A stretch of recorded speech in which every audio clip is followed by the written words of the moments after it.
US Secretary of State Mike Pompeo to attend bilateral discussions in Sri Lanka on the 28th of October. Speaker announces Supreme Court special determination on the 20th Amendment in Parliament. Shootout in Maligawatta. Makandure Madush killed. Police seize 22 kilograms of heroin.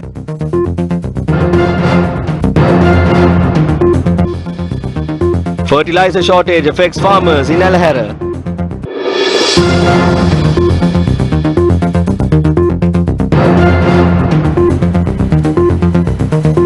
Good afternoon and welcome. This is Lunchtime News on TV1. For the Newsfirst team, I'm Jayama Ratnayaka. On to those stories in detail. The Foreign Ministry announced that US Secretary of State Mike Pompeo will attend the upcoming bilateral discussions scheduled for the 28th of this month. He is touring Sri Lanka on the sidelines of his visit to India. Co-cabinet spokesperson Minister Keheliya Rambukwala, speaking at the cabinet media briefing today, confirmed the state secretary's visit to the island. Notorious underworld leader Samarasinghe Arachchige Madush Lakshita, also known as Makandure Madush, was killed in a police shootout early this morning. Police media spokesperson DIG Adit Rohana said the notorious figure Makandure Madush was killed early this morning during a drug operation. He said 22 kilograms of heroin and 2 pistols had been recovered during the drug operation.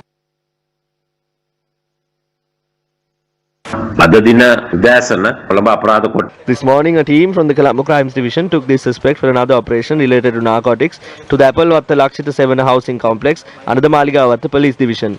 It has been reported that the suspect Makandure Madush died following a shootout. In addition, another 2 suspects of the Colombo Crimes Division were injured in the shootout and were hospitalized. It has also been reported that damages were caused to a vehicle of the Colombo Crimes Division.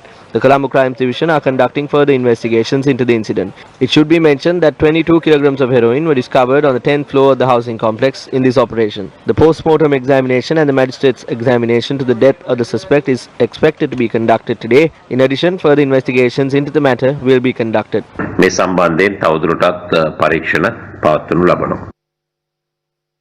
Samarasinghe Arachchige Madush Lakshita, alias Makandure Madush, aged 41, is a suspect in connection with the 2006 assassination of Danny Hittatiya, a former member of the Southern Provincial Council, other murders, organised crime and drug trafficking. He was arrested by the Dubai police on the 5th of February 2019 in Dubai, the United Arab Emirates. He was arrested while attending a party. He was later deported from the UAE to Sri Lanka upon request. Thereafter, on the 5th of May 2019, the officers of the CID arrested the suspect Makandure Madush at the Katunayake airport. Thereafter, the suspect was held at the CID for an extended period of time and interrogated with regard to various criminal investigations. On the 16th, the suspect was handed over to the CCD for further investigation. About 10 kilograms of heroin were found in the Kotikavatta area after interrogating Makandure Madush and another suspect in the custody of the CCD. Moving on to news from Parliament, the Speaker presented the decision of the Supreme Court on the 20th Amendment to the Constitution to Parliament today. Announcement: I wish to inform Parliament that I have received the determination of the Supreme Court in respect of Bill entitled 20th Amendment to the Constitution, which has been challenged in the Supreme Court in terms of Article 121(1) of the Constitution. The Supreme Court has determined as follows. The bill complies with provisions of Article 82(1) of the Constitution. Constitution requires the pass by special majority specified in Article 82(5) of the Constitution.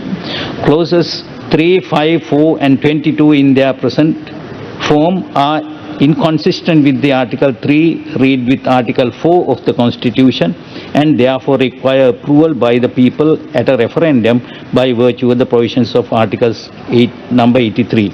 However, such inconsistency in clauses 3 and 14 would ease by amending in accordance with the proposed committee stage amendments and the inconsistency in clause number 5 would cease if clause 5 is suitably amended specified in the determination. I order that determination of the Supreme Court be printed in the official report of the today's proceedings. Many views were expressed in Parliament regarding the Supreme Court's determination on the 20th Amendment to the Constitution, also on the gazetted regulations or the quarantine regulations. These speakers included the leader of the opposition, Sajith Premadasa, Minister of Health, Pavitra Wanyarachi, and so on. A comprehensive report will be brought to you on our primetime news bulletin on TV1 at 9 tonight. Moving on, Cabinet approval has been provided to ban several more plastic and polythene products from the 1st of January 2021 based on a proposal presented by the Minister of Environment. The decision has been reached with the aim of further reducing the use of single-use plastic and polythene products.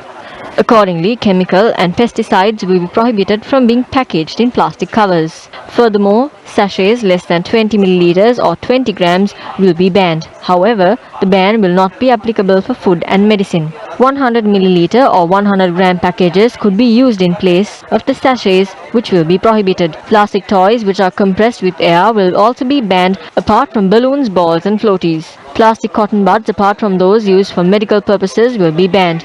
The Government Information Department stated that the citation of internationally recommended plastics identification codes to promote the recycling of all plastic products will also be prohibited in accordance with the decision taken by the Cabinet. The writ petition filed by former Minister and current Member of Parliament Rishad Badiuddin was fixed for support on the 6th of November 2020.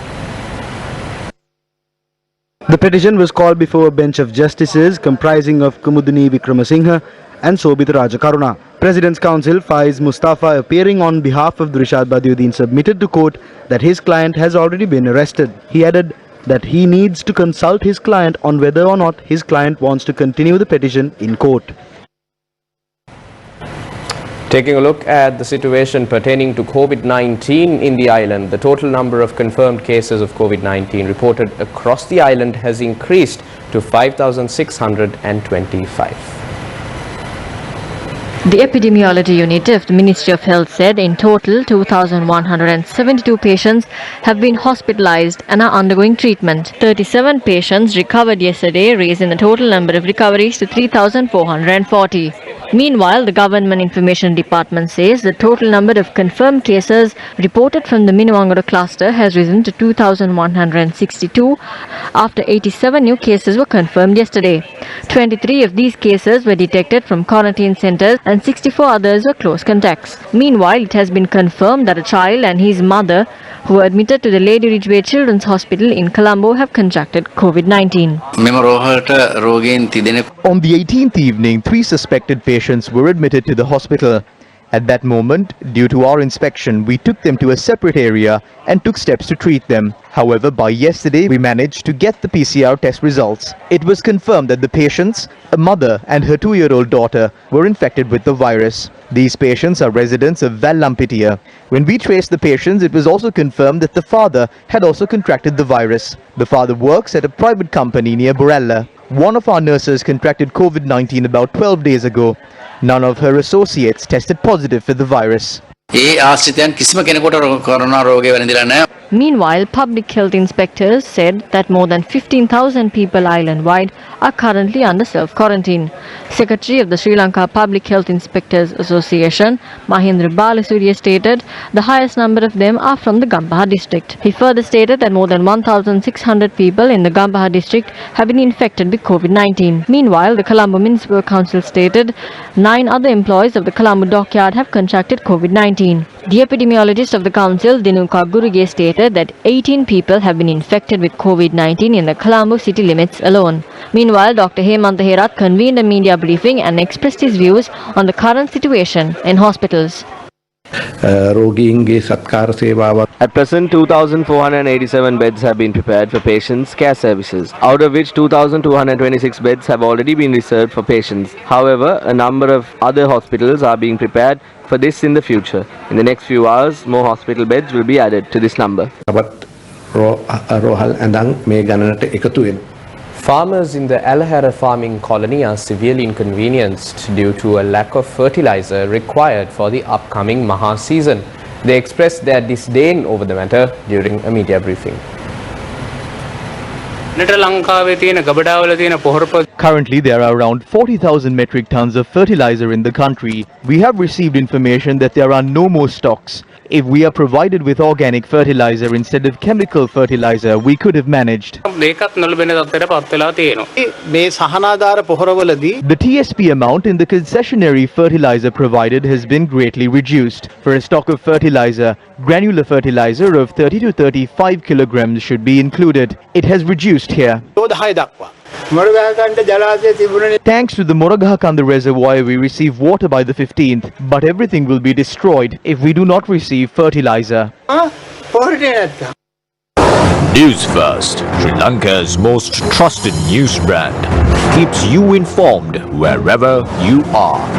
All you need to do is follow us on Facebook, subscribe to our YouTube channel. Newsfirst, your life, our news. And with that, it's a wrap of lunchtime news on TV1. For the Newsfirst team, I'm Jayama Ratnayaka. Take care, stay safe, and have a good evening.